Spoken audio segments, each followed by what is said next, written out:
A graça e a paz do nosso Senhor Jesus Cristo. Boa noite, muito bem-vindos, os que já estão aí entrando em contato conosco, para darmos sequência ao nosso estudo em Romanos, hoje, parte 14, fechando o túnel da náusea, do qual sairemos esta noite.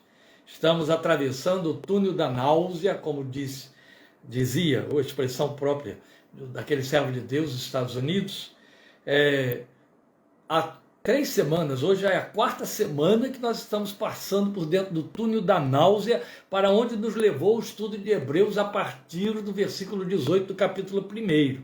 Mas hoje estamos na parte final do túnel da náusea, estamos saindo do túnel, vamos encerrar o túnel da náusea hoje no versículo 20.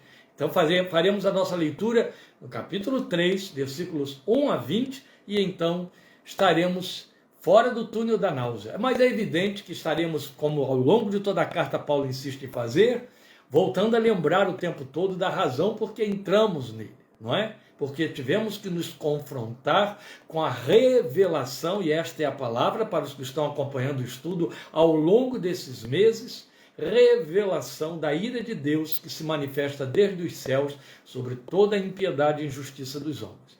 Aqueles que chegaram porventura hoje, nós recomendamos a que não deixem hipótese alguma de verificar os estudos anteriores. Nós estamos na 14ª parte do nosso estudo da carta.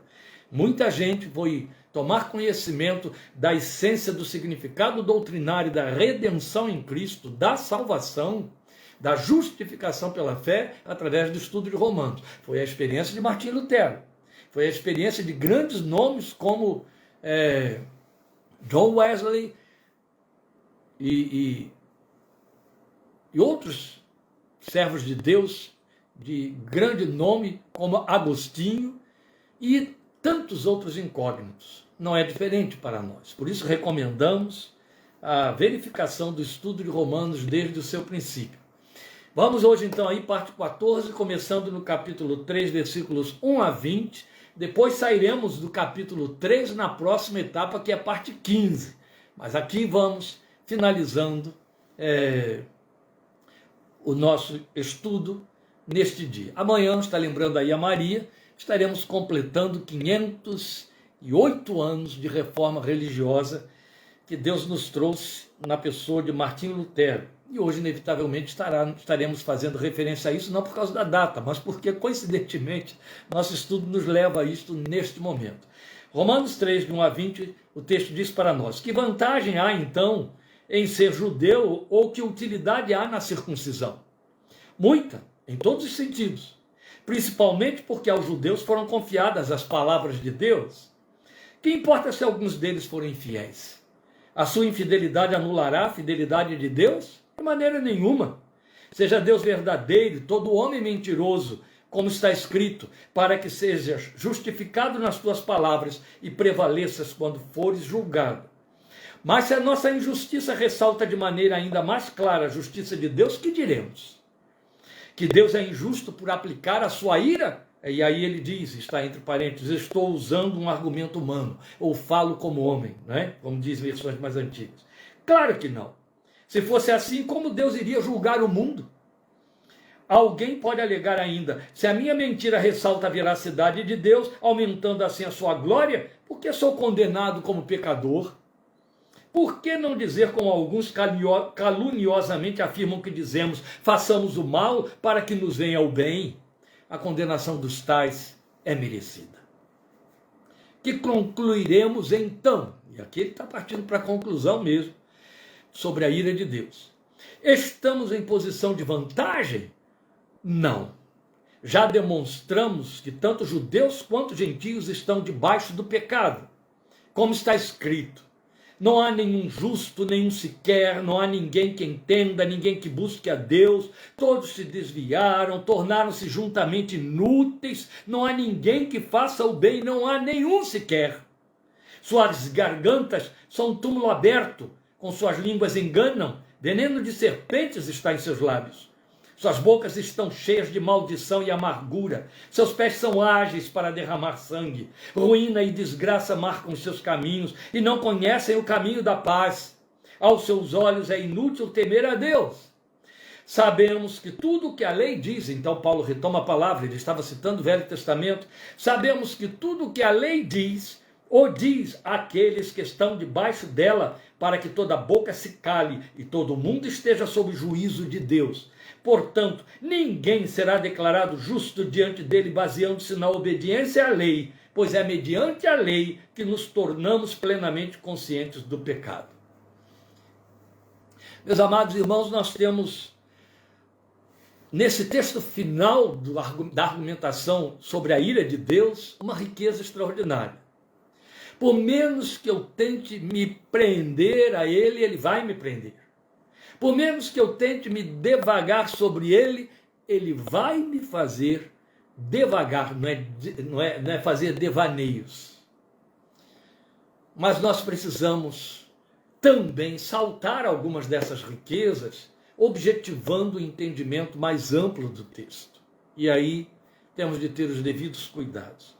Eu daria o título a este texto final aqui, da argumentação sobre a ira de Deus, de em defesa do reto juízo de Deus. Por que estamos chamando isso de em defesa do reto juízo de Deus? Vamos lembrar que ele está vindo com a sua argumentação desde o capítulo 2, onde ele começou criando um interlocutor hipotético que tanto poderia ser judeu quanto gentio. E aí semana passada nós vimos que ele então, a partir do versículo 17, bate de frente com um interlocutor ainda hipotético, que seria um judeu, que estaria aí tentando contra-argumentar com ele para dizer, não, a lei me justifica, eu sou herdeiro de Abraão. O fato de que eu sou raça eleita não me põe diferente do gentio, não me dá mais garantias, não me justifica já estabelecido como um decreto divino, eu estou justificado, eu não preciso de arrependimento, eu não preciso da justificação que vem pela fé, a lei me justifica. Estes seriam os argumentos do judeu, e eram os argumentos do judeu.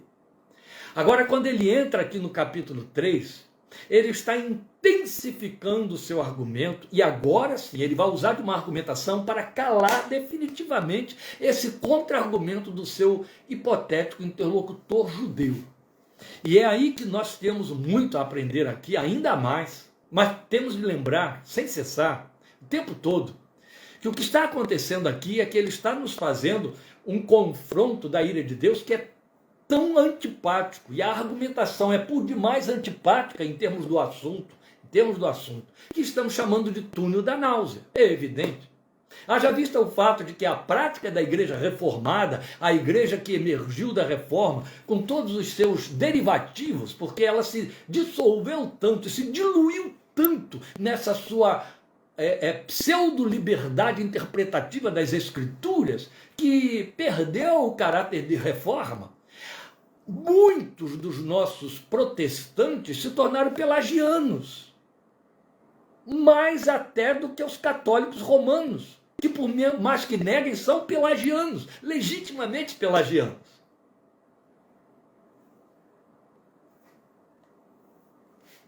E aí, essas igrejas precisam ser reformadas.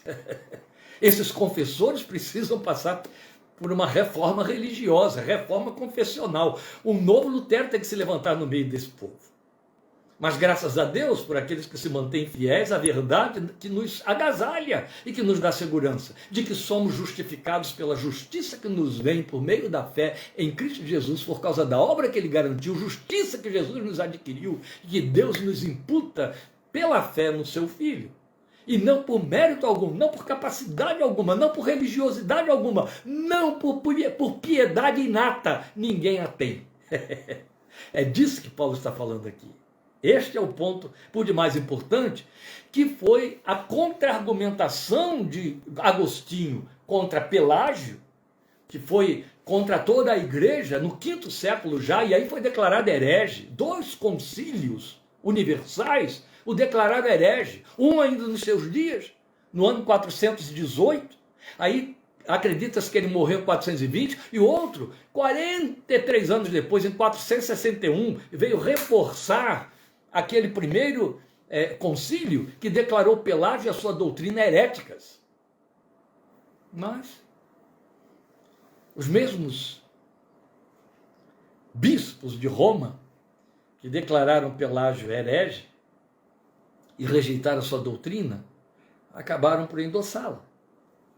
E é por esta razão que as pessoas hoje usam a fé cristã praticando obras e acreditando que recebem bênçãos de Deus por seus méritos pessoais. É muito comum você ouvir, e lamentamos profundamente quando ouvimos isso de evangélico, quando oram, pedem alguma coisa, ou como é a expressão comum dos católicos, buscam uma graça de Deus, né?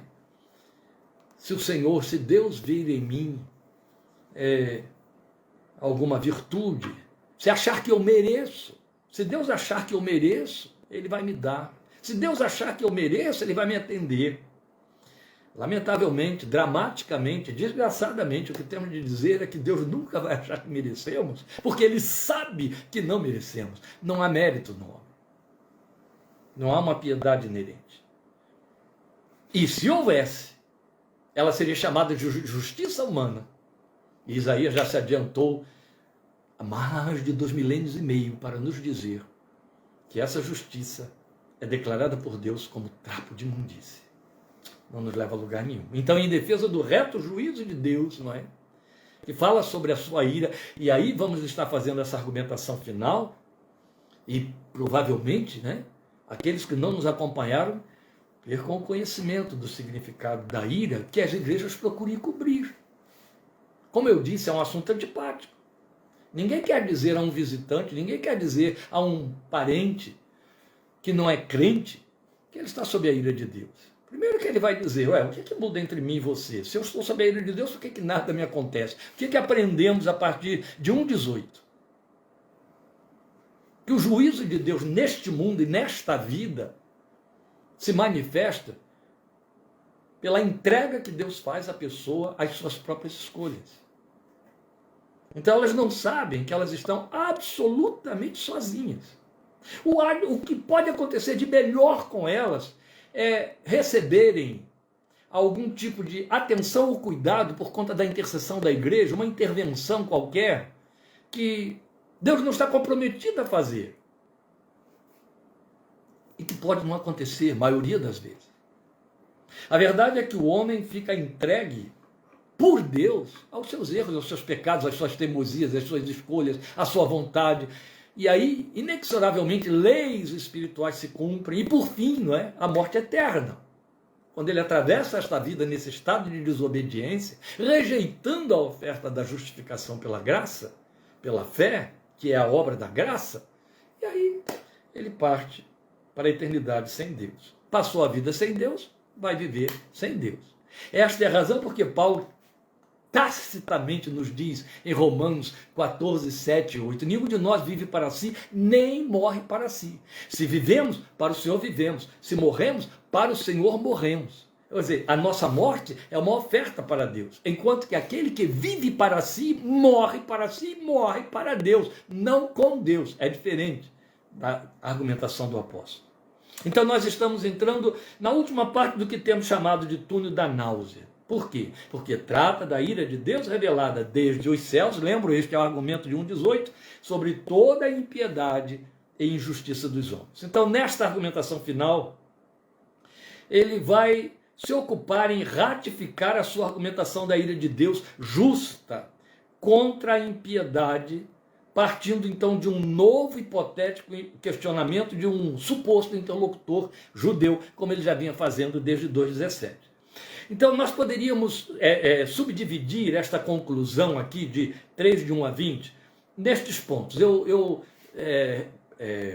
selecionei 4 pontos, fiz uma subdivisão em 4 partes para facilitar o nosso entendimento.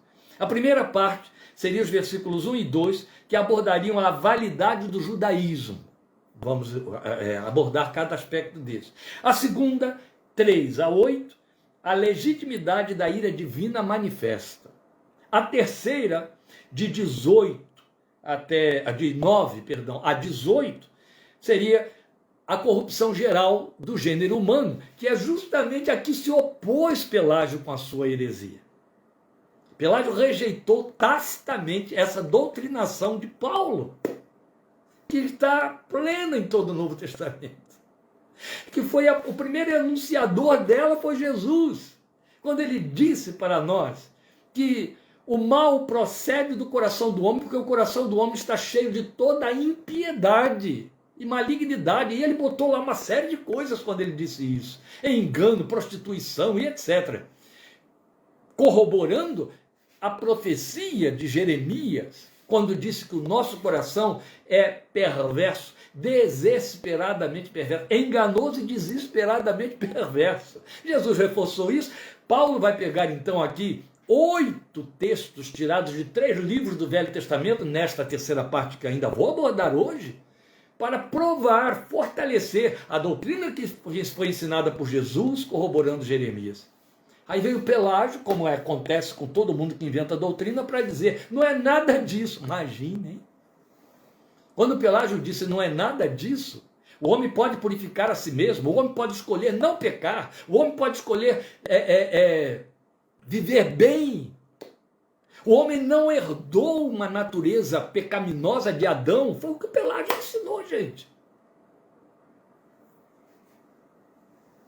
O homem tem livre-arbítrio, no seu livre-arbítrio ele escolhe fazer o bem, ele tem poder de escolher fazer o bem, tanto quanto tem o poder de escolher fazer o mal. Ele é o Deus de si mesmo. Foi o ensino de Pelágio. Com isso ele estava dizendo, Jesus errou, Jesus se enganou, Paulo também. Agostinho resistiu a ele veementemente. Os dois bateram de frente e prevaleceu o ensino de Agostinho, de maneira que a igreja então se levantou, porque o ensino de Pelágio, ele era muito influente, era um erudito e era um homem piedoso. Se espalhou que nem fogo em palha. Tudo que não presta se espalha muito, né, gente? Vocês sabem disso. Depois, a quarta parte, que está nos 2 últimos versículos, 19 e 20, desse nosso trecho, que é a corroboração da inviabilidade da lei para justificar o homem. Então vamos parte por parte, começando aí nos versículos 1 e 2, que eu volto a ler. Que vantagem há então em ser judeu, ou que utilidade há na circuncisão? Muita, ele responde, em todos os sentidos, principalmente porque aos judeus foram confiadas as palavras de Deus. Esta primeira parte é que eu estou chamando de a validade do judaísmo que ele está fazendo. Por quê?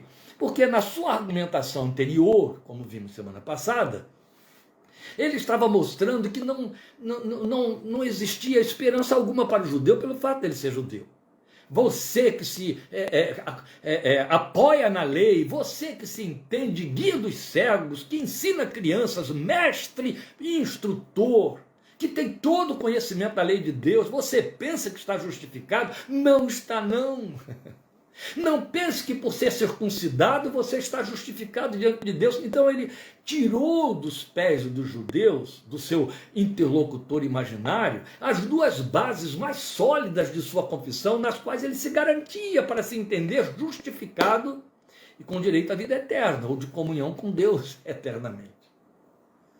É aí então que ele levanta uma argumentação, uma contra-argumentação que muito provavelmente ele já estava cansado de ouvir no seu entorno, e já está adiantando isso para os romanos.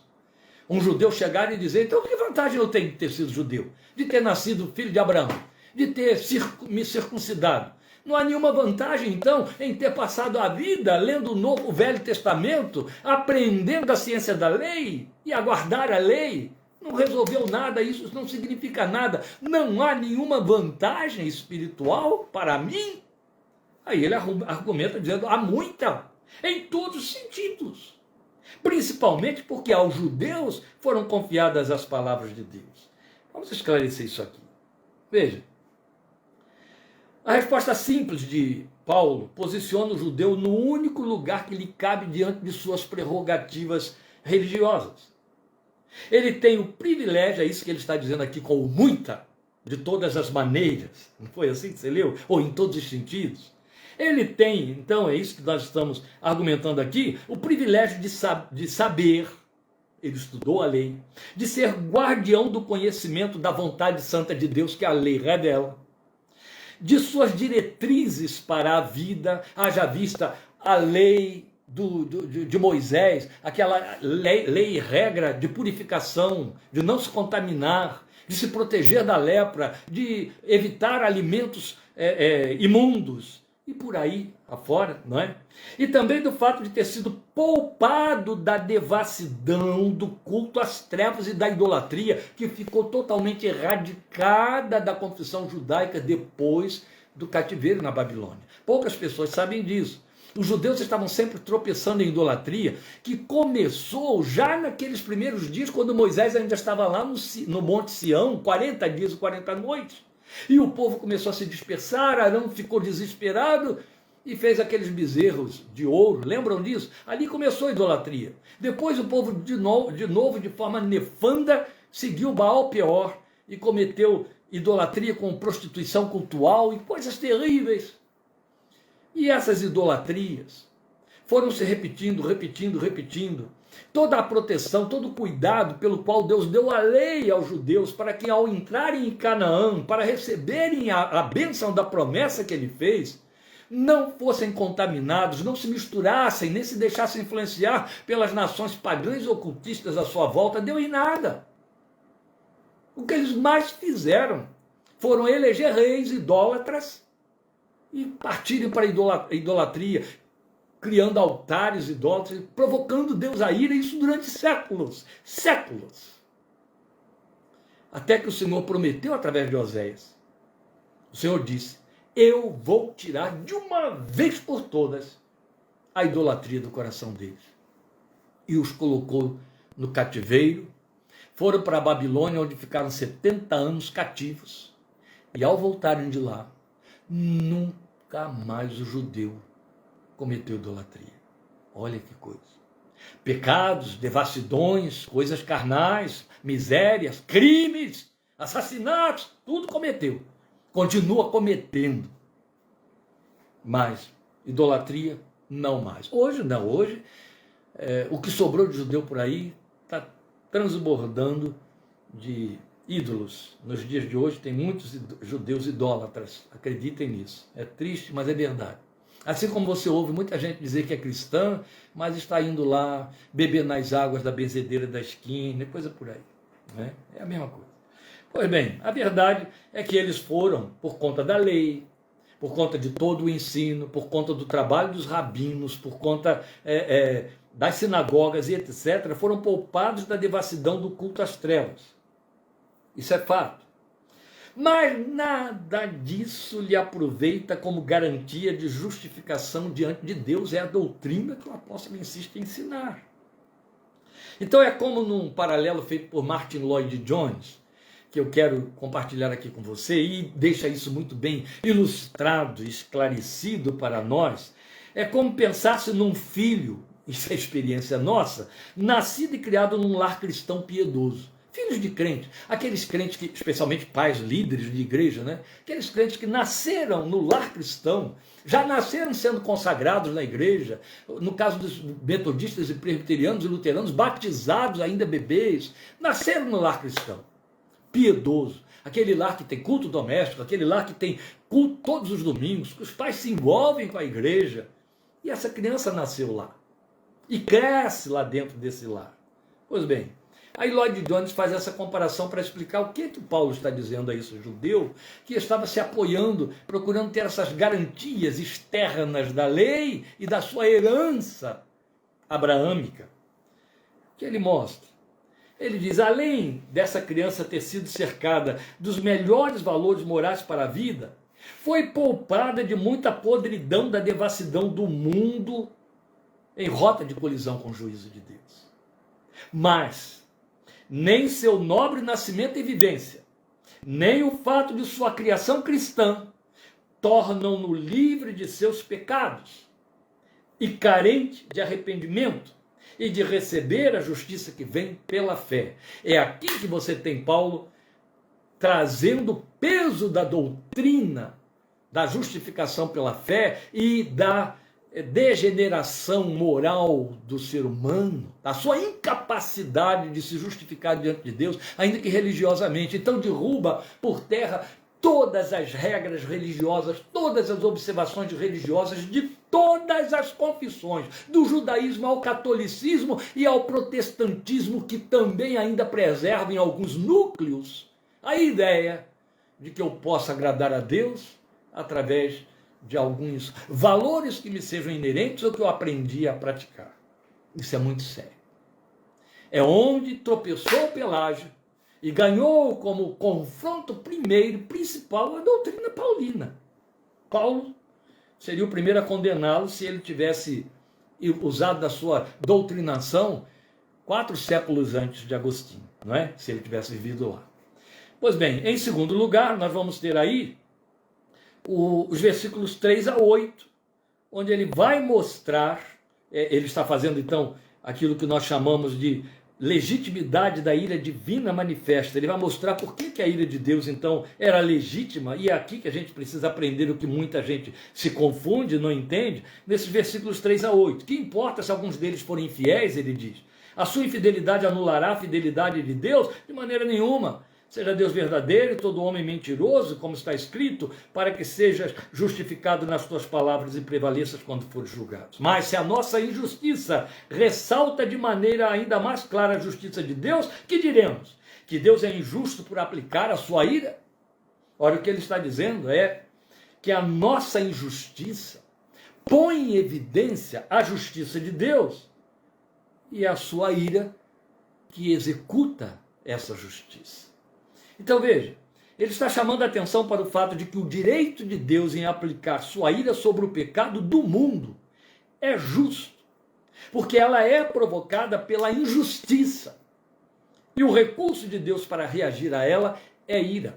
É onde se confundem, se atrapalham aqueles que pregam que a graça veio revelar o amor de Deus somente. Que a graça veio revelar o amor de Deus, isso não precisa ser explicado, meus amados. Nós não podemos reduzir a pregação da manifestação da graça a João 3,16, que é o que quase que a totalidade da igreja protestante faz. Porque Deus amou, a ênfase está no amor, amou o mundo de tal maneira que deu o seu Filho unigênito para que todo aquele que nele crê não pereça. E aí esquecem que a última colocação é para que todo aquele que nele crê, em Cristo, não pereça. Você tem as duas informações de João 3,16, o amor e a ira. Então, quando você se pega somente em pregar e em mostrar que a graça revela o amor de Deus, você encobre o fato de que sem ela jaz a ira. Entende? Então não é que Deus suspendeu a ira e agora está revelando só o amor. É totalmente o inverso. Ele veio trazer o amor para dar um escape aos que vivem sob a ira. Isso que estamos aprendendo desde 1,18. E grave isso no seu coração.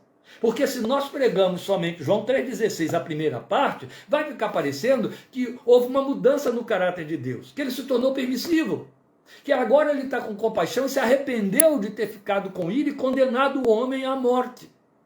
Não.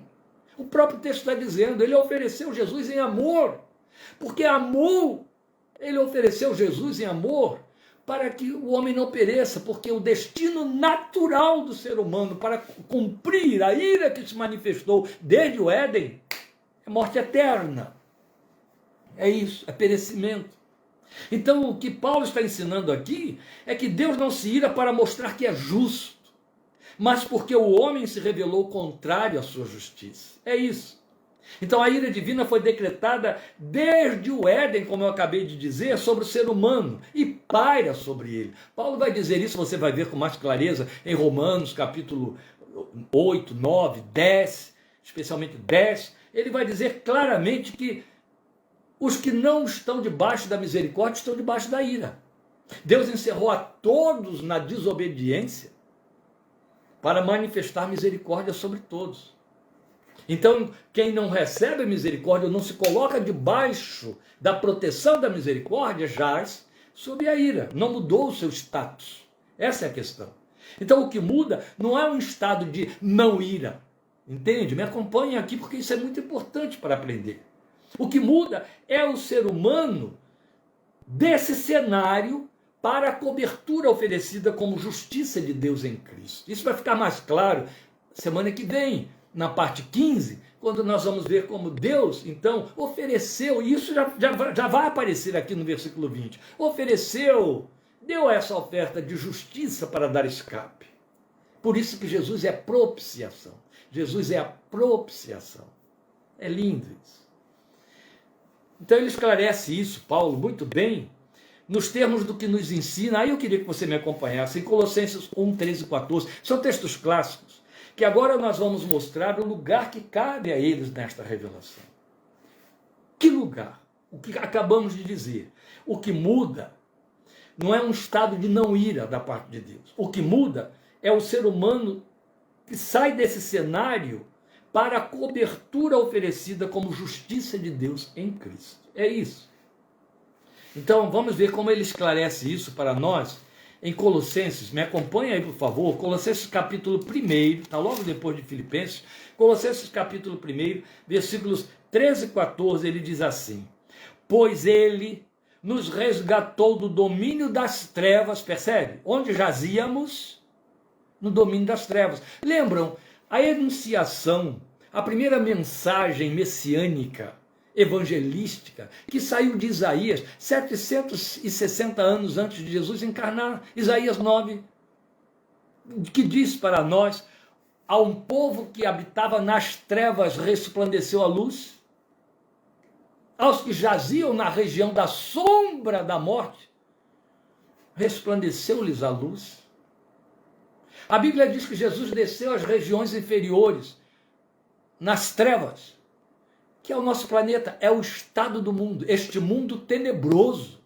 É isso que Paulo fala, é a referência, é o título que ele dá ao estado, ao cosmos espiritual, em Efésios capítulo 6. Então veja, se não houver o resgate, se o homem não sair pela fé de dentro do império das trevas, é lá que ele habita, e não sabe, ele está transitando nesse mundo físico, esquecendo que a vida não é somente física. Está sob o mesmo sol que ilumina todos, o sol é para todos, como diz o título do filme e do livro. Mas e o outro sol? E o sol da justiça? Não paira sobre ele, então resta trevas. Ele nos resgatou, é resgate, ele nos comprou de lá, ele pagou um preço para que pudesse nos levar para casa. Quando você compra um objeto, você leva para casa, não é isso? Foi isso que Jesus fez, o resgate pagou o preço, porque éramos escravos dessas trevas. Ele nos resgatou do domínio das trevas e nos transportou para o reino de seu Filho amado. Resgatou e transportou, tirou daqui e jogou para lá, trasladou. Em quem temos a redenção, seu Filho amado, em quem temos a redenção, a saber, o perdão dos pecados. Esta é a primeira declaração em 1, 13 e 14. Agora veja 2, também 13 e 14. Olha o reforço. Quando vocês, nós, certo?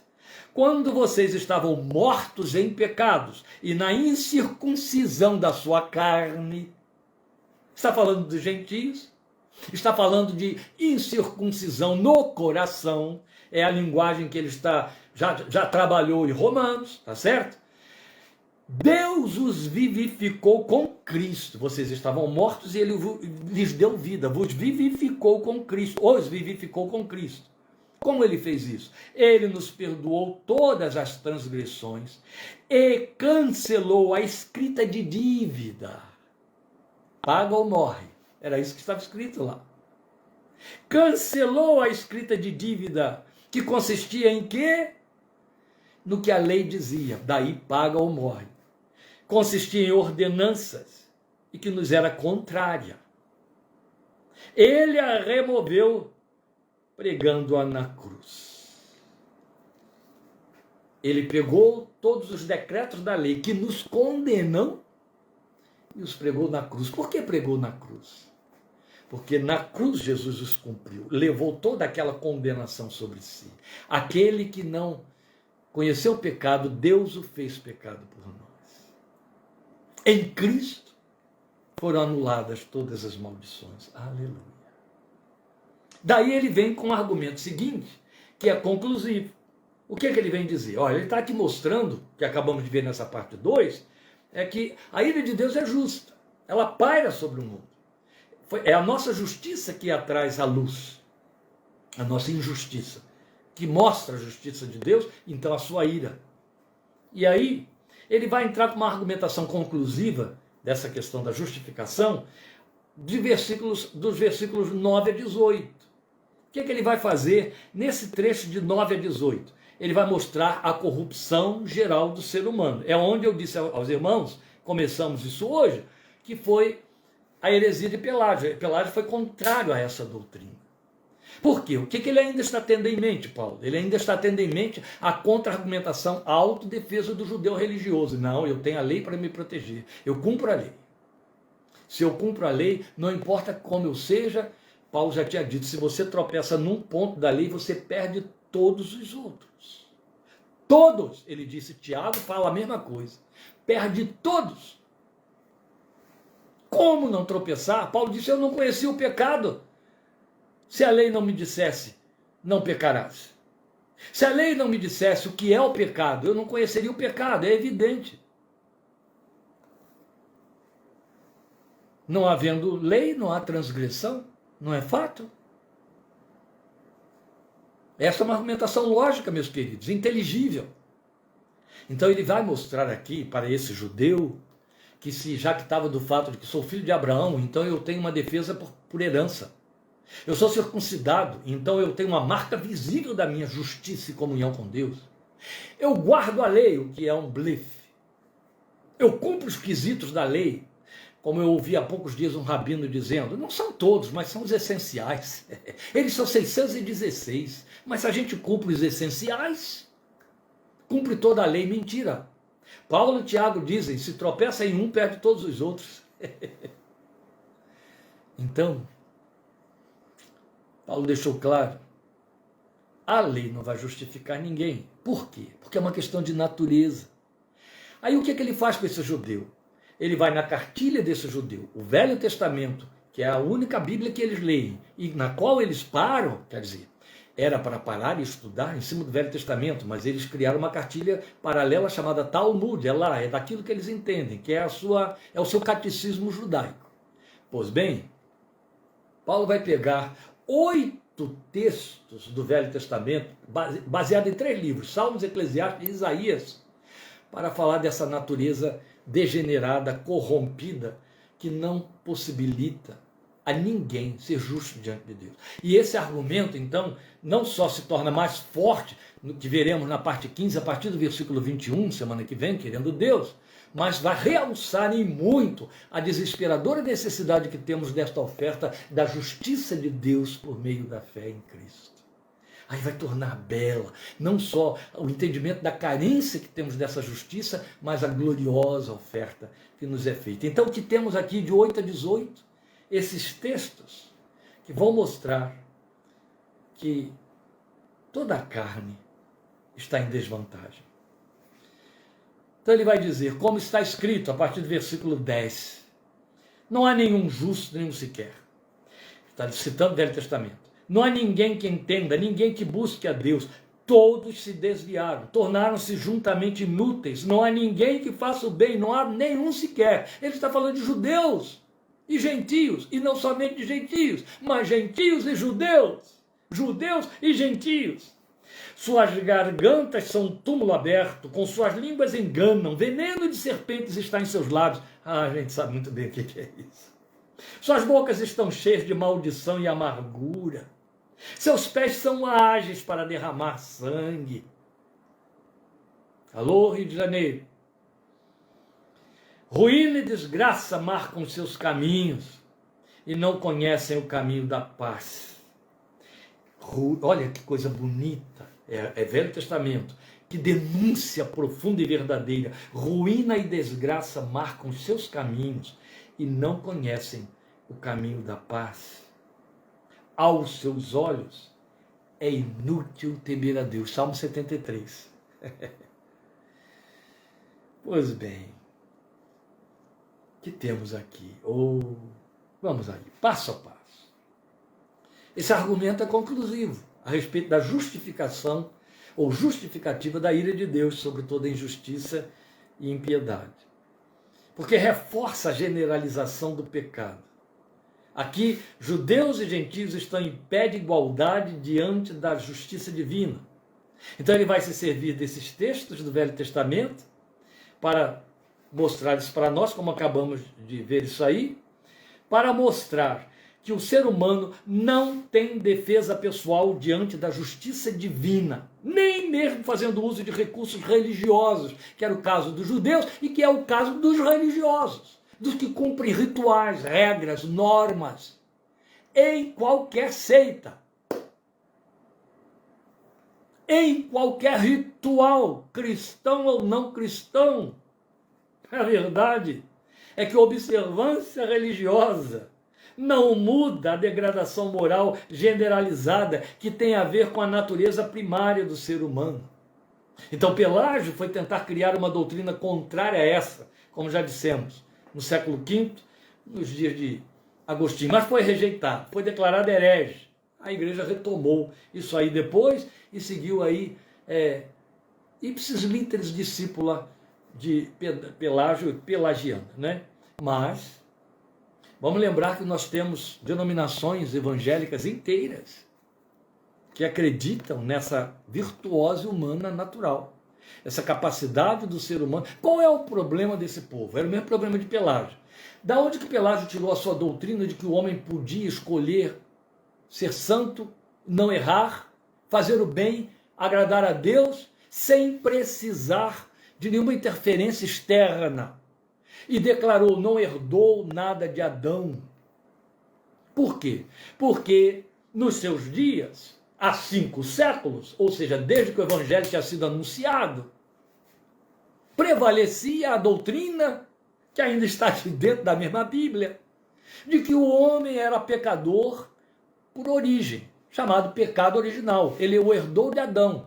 Adão transferiu o seu pecado para toda a raça. É a ampla linguagem de Paulo em Romanos 5, como veremos, e também em 1 Coríntios capítulo 15, texto riquíssimo, altamente esclarecedor. Jesus é apontado em 1 Coríntios 15 como o último homem na sua morte. Ou seja, a raça adâmica, na vontade, no propósito, no plano de Deus, morreu em Jesus na cruz. E quando Jesus ressurge, sai da morte, ele levanta a nova vida, que se chama o segundo homem, ou segundo Adão. Por que Jesus recebeu o nome de segundo homem ou segundo Adão? Porque ele se tornou cabeça de uma nova raça que substitui a raça de Adão que nós herdamos.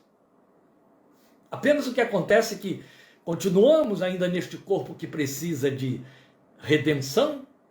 O espírito é redimido e o corpo fica aguardando a redenção, e a redenção do corpo é ressurreição. E enquanto estamos neste corpo que é a sede da carne, há um litígio, há uma guerra. Gálatas capítulo 5, Romanos 7. Vamos lembrar, meus queridos, que o Romanos foi uma das últimas cartas, foi escrita depois de tudo que Paulo já tinha ensinado em Gálatas, em Filipenses, em Colossenses, amém? Vamos lembrar, voltem lá à introdução de nossos estudos para que isso tudo fique fresquinho na sua memória. Então veja, ele vai explicar isso para nós. Jesus se levanta como cabeça de uma nova raça. Então todos os que creem nele se tornam filhos de Deus. Aos que o receberam, deu-lhes o poder de serem filhos de Deus. Por quê? Porque nasceram de novo, nasceram agora para uma nova raça. Então isso é muito lindo. Por quê? Porque é aqui que se abre espaço para o glorioso ensino da doutrina do novo nascimento, que começando aonde? Por Jesus, em João 3, 5 e 7, foi ampliar-se nos argumentos do apóstolo em Romanos 6, Romanos 7, Efésios 4, de 20 a 24, 2 Coríntios 5, de 15 a 17. Desses textos todos, eu vou ler apenas Efésios 4, 20 a 24 e 2 Coríntios 5, de 15 a 17. Porque João, você sabe, Romanos 6 e 7 vamos estudar ainda. Mas João, você lembra bem Jesus dizendo lá para Nicodemos: necessário lhe é nascer de novo. Quem nasce da carne é carne, mas quem nasce do alto, quem nasce do Espírito, é Espírito. Lindo, não é? Oh, nova raça, sim, Renata. Então, vamos aqui ao texto maravilhoso de Efésios, que fala o quê? Olha onde tropeçou Pelágio. Eu comecei a explicar o que aconteceu com Pelágio e eu parei. Eu vou ler o texto e explicar o que aconteceu com Pelágio. Por quê? É onde, por exemplo, Pelágio tropeçou. Por quê? Porque o texto de Efésios 4 mostra a necessidade de fazermos opção por vivermos de acordo com a nova natureza que nos foi dada. Pelágio leu isso aqui, se confundiu, entendendo que nós podemos santificar a nós mesmos e agradar a Deus. O que ele está mostrando aqui é que eu devo evitar desagradar, vivendo de acordo com uma natureza que já não opera mais em mim. Ela habita em mim, mas não opera mais em mim, a não ser que eu me ofereça a ela. Então veja, o texto diz para nós, a partir de 20, Efésios 4, Todavia não foi isso que vocês aprenderam de Cristo. De fato, vocês ouviram falar dele. Nele foram ensinados de acordo com a verdade que está em Jesus. Quanto à antiga maneira de viver, as coisas velhas já passaram, segundo os Coríntios 5. Quanto à antiga maneira de viver, vocês foram ensinados a despir-se do velho homem que se corrompe por desejos enganosos, a serem renovados no modo de pensar e a revestir-se do novo homem, criado para ser semelhante a Deus em justiça e em santidade provenientes da verdade. Aí ele vai mostrar como é que você se despe dos andrajos velhos para poder dar lugar aos andrajos novos. Ele diz, cada um de vocês deve abandonar a mentira, falar a verdade ao seu próximo, e vai dizer, quem furtava não furte mais, e por aí. Ele não está dizendo, você vai fazer isso para alcançar a santificação e porque você pode. Não. João disse assim para mim e para você na primeira carta, estas coisas foram escritas para que vocês não pequem. Mas se alguém pecar, por que ele diz mas se alguém pecar? Porque a mesma Bíblia diz, não há homem que não peque. Temos um advogado para com Deus. Se confessarmos os nossos pecados, eles estão aí, meus queridos, convivemos com eles. Só que ele vai nos mostrar em Romanos 7, que eu vivo um dualismo, um combate, um conflito, uma guerra interna. Eu quero servir a Deus com a minha mente, mas a minha carne quer servir a mim mesmo e ao mundo. E se eu então me inclino para ela, se eu a alimento, ela me vence.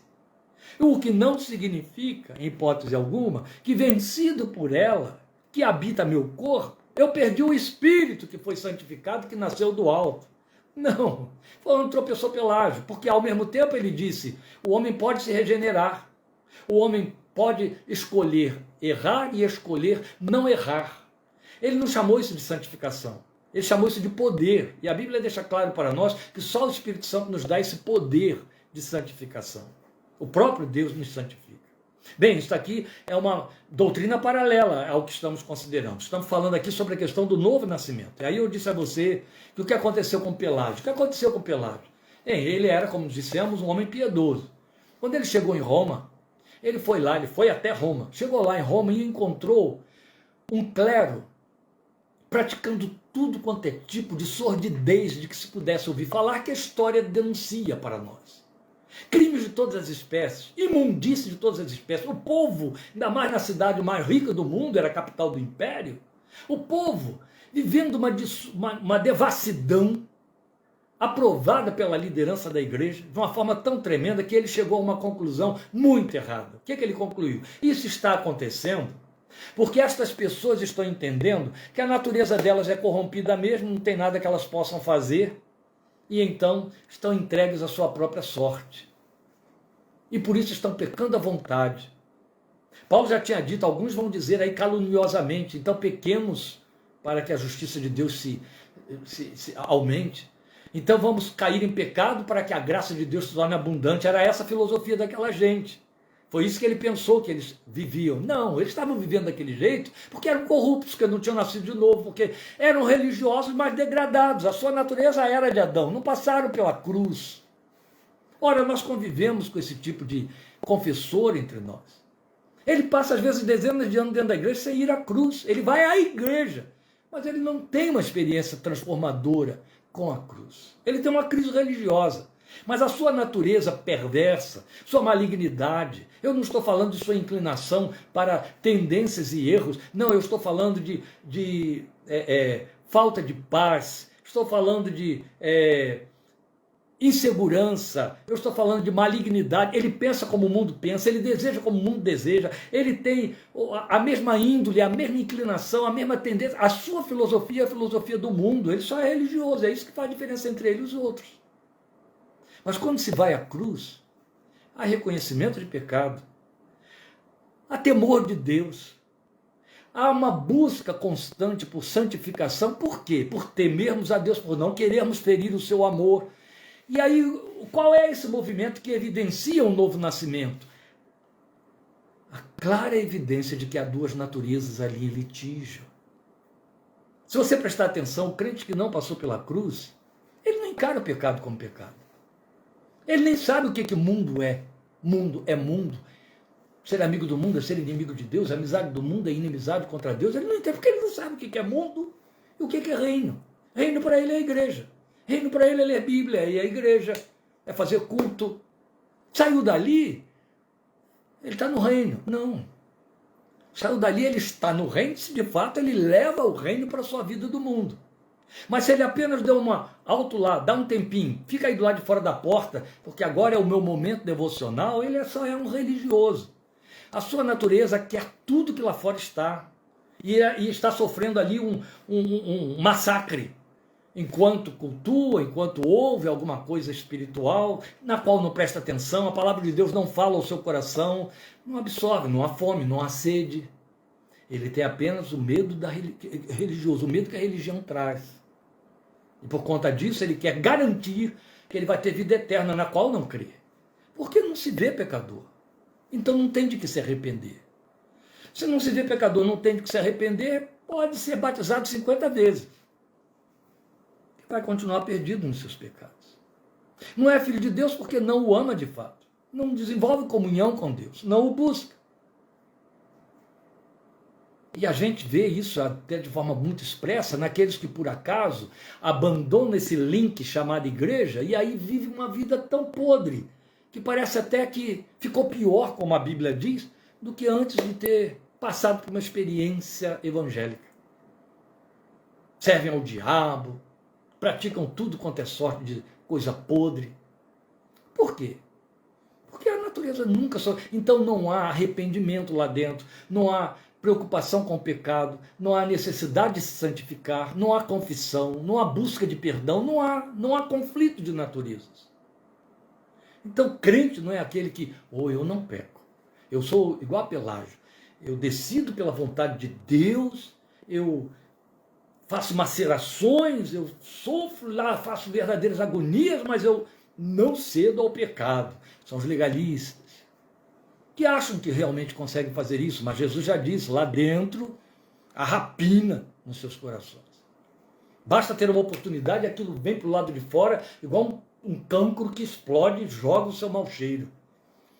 São palavras pesadas, sim, a gente está no túnel da náusea, confrontando a realidade do que está escondido. Então, o que acontece com Pelágio? Ele viu aquilo acontecer e disse, não, vamos dizer a eles que eles estão pecando, mas podem se santificar.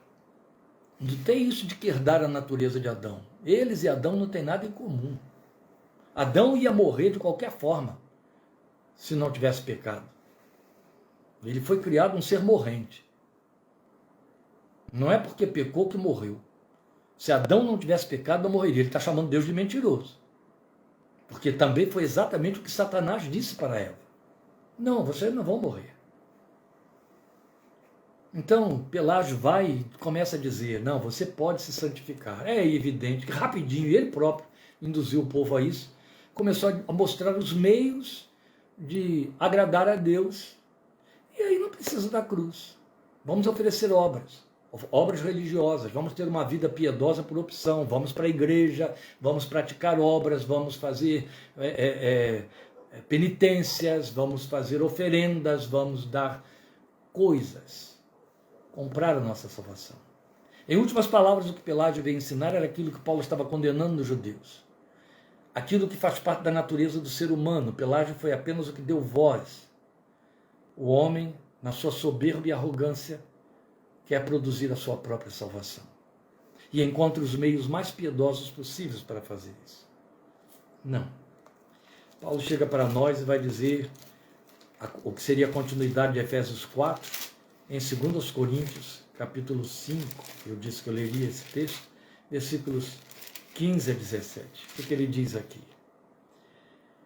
E ele morreu por todos, para que aqueles que vivem já não vivam mais para si mesmos, mas para aquele que por eles morreu e ressuscitou. Ele não está dizendo que é um decreto autoimposto de vida. Agora eu sou evangélico, isso significa, isso estabelece que eu não vivo mais para mim mesmo. Não.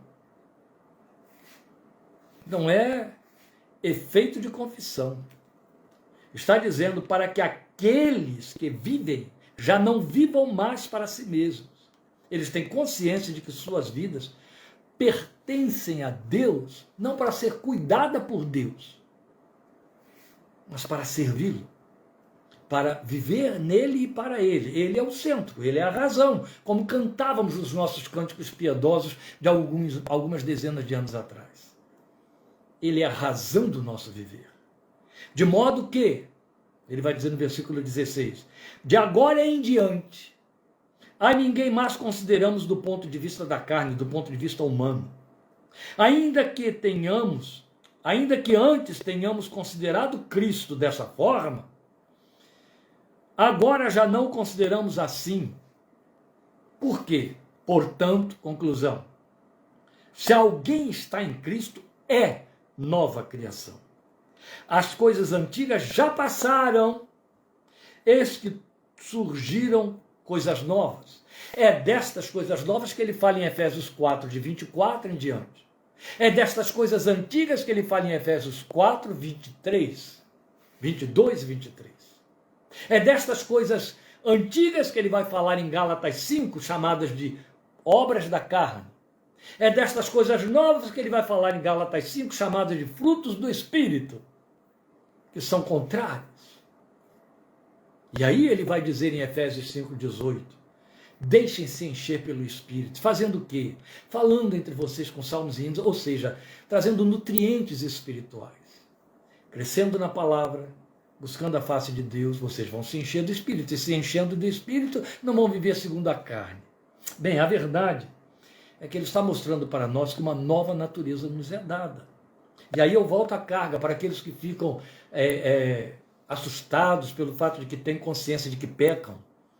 A evidência clara, distinta, de que você nasceu de novo, é que o pecado te incomoda. Por mais que você ceda a ele, ele te incomoda. E o nome desse incômodo significa tristeza segundo Deus, que gera arrependimento. E que te leva à confissão. Confissão que te leva a estar sempre sendo lavado pela palavra. Porque o que te leva a pecar é a carne que habita no seu corpo. Mas o Espírito, que também neste corpo habita, guarda a possessão de Deus, que é o Espírito de Filho que foi posto aí dentro de você. Aleluia.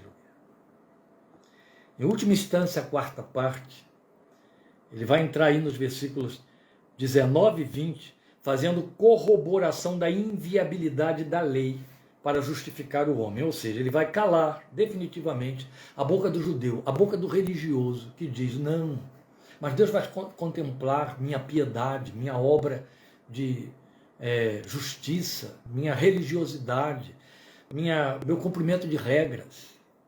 Meus irmãos, é assim em todas as seitas. As seitas, se você for ver lá o jeovismo, se você for ver o mormonismo, se você for ver as igrejas, e isso vale para a Igreja Católica, que diz, somos a única verdadeira, se você não tiver o nosso batismo, nossos sacramentos, você está perdido. Mas não garanta que, cumprindo todos eles, você se livrou da perdição. Só lhe diz que há uma remota esperança de ir para o céu, porque você foi declarado filho de Deus ou filho da igreja. Então, na verdade, obrigado, João Alberto. Assim caminha a humanidade, é isso mesmo. Na verdade, as seitas todas fazem isso. Elas dizem, cumpra tais e tais e tais regras. E nós temos vários grupos evangélicos que fazem isso. Se você não cumprir o figurino deste meu grupo aqui, eu te excluo. E por excluir está dizendo o quê? Você é ímpio, você é publicano e fariseu, você é ímpio, você não vai participar da ceia, você não tem comunhão conosco, você não pode nos contaminar. Você não cumpriu as nossas regras, que chamamos de doutrina, usos e costumes, então eu vou excluir você, eu vou pôr você de lado. Porque eu vou mostrar que eu sou melhor do que você. O homem está sempre buscando salvar a si mesmo. E as igrejas também fazem isso. Esta é a razão porque Lutero deu o seu grande grito de liberdade, e outro tanto, Karl Barth, Agostinho, John Wesley, como eu citei para vocês, ao lerem Romanos 1:17, capítulo 3, capítulo 5, 6. Então, em 19 e 20, ele vai mostrar essa inviabilidade da lei, aí ele fecha o argumento para salvar. E eu também tenho que fechar o meu argumento, que já deu 9 horas aí. Sabemos que tudo que a lei diz, o diz àqueles que estão debaixo dela, para que toda boca se cale, todo mundo esteja sob o juízo de Deus. Ora, ele está sendo claro aqui. O que a lei diz não é para dizer, ou você vai para o céu. O que a lei diz é para dizer, você está debaixo do juízo de Deus. A lei só mostra isso. A lei revela a justiça de Deus, que evidencia a nossa injustiça, a nossa incapacidade de satisfazer essa justiça. Portanto, ele vai dizer, versículo 20, conclui, portanto, ninguém será declarado justo diante dele baseando-se na obediência à lei. Ele fecha o discurso. Pois é mediante a lei que nos tornamos plenamente conscientes do pecado. O que ele está dizendo, e vai reforçar isso daqui a pouco mais, como veremos semana que vem, é que a lei te mostra o pecado, e ao mostrar o pecado, mostra o que o juízo de Deus faz sobre esse pecado, e não te dá capacidade alguma de resolver esse problema, porque o propósito da lei não foi esse. O propósito da lei não foi vir para dizer, olha, você tem como escapar disso aí. O propósito da lei foi vir para dizer, você está irremediavelmente perdido, porque este é o padrão de Deus que você jamais poderá satisfazer. Por isso que Deus resolveu tudo da única maneira que poderia ser resolvida. Jesus se tornou propício a nós, propiciatório a nós. Ele pegou a justiça que seu filho cumpriu, que era impossível a nós cumprir, e a transferiu para aqueles que creem nesse sacrifício, nessa obra, e recebam essa oferta e a transfiram para Deus. Então, ao judeu que insista, que resista quanto a aceitar que a lei nada favorece no tocante a justificá-lo, Paulo conclui com esse esclarecimento aí, onde o destaque fica por conta dessa frase assim, e todo o mundo, que significa judeus e gentios, esteja sob o juízo de Deus, que é o que foi lido aí na última linha do versículo 19. Ou seja, a lei assevera que Deus julga e condena. É isso que ela mostra. Não que absolve ou aprova. Está entendendo? Preste atenção nisso. Lloyd Jones bate muito nesse reforço. É toda a argumentação de Paulo em Romanos, na carta aos Romanos. Ele está mostrando que o propósito da lei não foi absolver. O propósito da lei não foi aprovar. O propósito da lei foi mostrar que Deus julga e condena, foi gerar temor. Daí Provérbios fazer um capítulo inteiro para dizer, busca a sabedoria, que é o princípio, o temor de Deus, que é o princípio da sabedoria. Busca o temor de Deus, porque assim você vai ser sábio. Claro, você vai buscar uma rota de saída, e essa rota de saída só ele podia oferecer. Há um grito na boca de Jó, no coração de Jó, que expõe isso para nós. Meu Deus, Jó, segundo se entendem os historiadores, foi o primeiro livro da Bíblia a ser escrito, provavelmente por Moisés, então foi escrito antes do Gênesis, por isso que ali não há ainda nada da lei no livro de Jó. Mas falando do seu desespero, se vendo espicaçado pelos seus consoladores molestos, seus amigos, lembra, seus 4 companheiros, que o acusavam, e não mostravam nenhuma saída para ele, Jó dá um grito maravilhoso, um grito de uma revelação messiânica, salvacionista, de que Paulo vem nos mostrar. Foi o primeiro eco da oferta da justiça de Deus que nos é imputada, quando ele diz que ele quer que Deus seja seu advogado a seu favor diante dele mesmo, diante de Deus mesmo. Que lindo! Que ele seja o meu advogado, que tu sejas o meu advogado diante de ti mesmo. Ou seja, olha como Jó se antecipou por milênios à revelação da justificação pela fé por meio da graça, ou pela graça por meio da fé. Que tu sejas o meu advogado diante de ti mesmo. Eu não tenho defesa diante de ti. Se tu não me defenderes, só resta condenação. E ainda não se falava da lei. A lei foi dada no Sinai, Moisés foi escrever sobre a lei depois, que vinha mostrar o quê? Que Deus julga e condena, não que absolve e aprova. Então a finalidade da lei não era essa. E o propósito fica claro nesse verso 20, eu vou ler ele de novo. O que ele diz aí? Ninguém será declarado justo diante dele, baseando-se na obediência à lei, pois é mediante a lei que nos tornamos plenamente conscientes do pecado. Ora, o que isso significa? Palavra de Paulo em Gálatas, volta a lembrar, Romanos foi escrito bem depois de Gálatas. Em Gálatas 3:24, Gálatas 3:24, Paulo nos ensina que a lei nos serviu de aio para nos levar a Cristo. Lindo! Para que fôssemos justificados pela fé. Ó, que lindo! Que doutrina perfeitamente explanada num único versículo. A lei nos serviu de aio para nos levar a Cristo, nos serviu de tutor para nos levar a Cristo, a fim de que fôssemos justificados pela fé. Ou seja, a lei nos pegou crianças, incapazes, imaturas, linguagem dele em Gálatas, como já estudamos, vídeos e estudos de Gálatas, os que nos acompanharam, para nos levar à maturidade espiritual. Qual é a maturidade espiritual? A lei é um avançar, por isso que Paulo condenava os judaizantes, que eles queriam pegar quem tinha avançado e levar para instâncias primárias, reduzi-los outra vez à escravidão e servidão da lei. A lei chega e diz, você é pecador, não tem como satisfazer a justiça de Deus. Olha o tamanho da justiça de Deus, que revela o tamanho da sua injustiça. Olha o tamanho da ira de Deus, que condena a sua injustiça. Então só existe um meio de escape para você. A oferta que Deus determinou, decidiu te dar no Filho dele. Jesus assumiu do seu lugar esta lei, cumpriu-a, condenou o pecado nele mesmo. Deus condenou o seu pecado no Filho dele, que morreu no seu lugar, a morte que você teria de ter, que não resolveria o seu problema, porque você morreria em pecado, e ele morreu em santidade. Cordeiro de Deus que tira o pecado do mundo. E então, a lei te mostra que a única via de escape é esta oferta, chamada justiça de Deus pela fé em Jesus. O nome disso é amadurecimento espiritual. Então ela serviu de tutora para nós nessa direção, que era seu cumprimento cabal e satisfatório na obra do Filho de Deus. Lindo, não é? Lindo. Mas aquilo que foi condenado por Paulo quanto ao judeu, continua sendo condenado para todo cristão que em algum momento tem a ilusão de achar que por regras, por práticas, por rituais, ele pode salvar a si próprio. Que por zelo ele pode se salvar. Não, você pode se santificar. Você pode se purificar.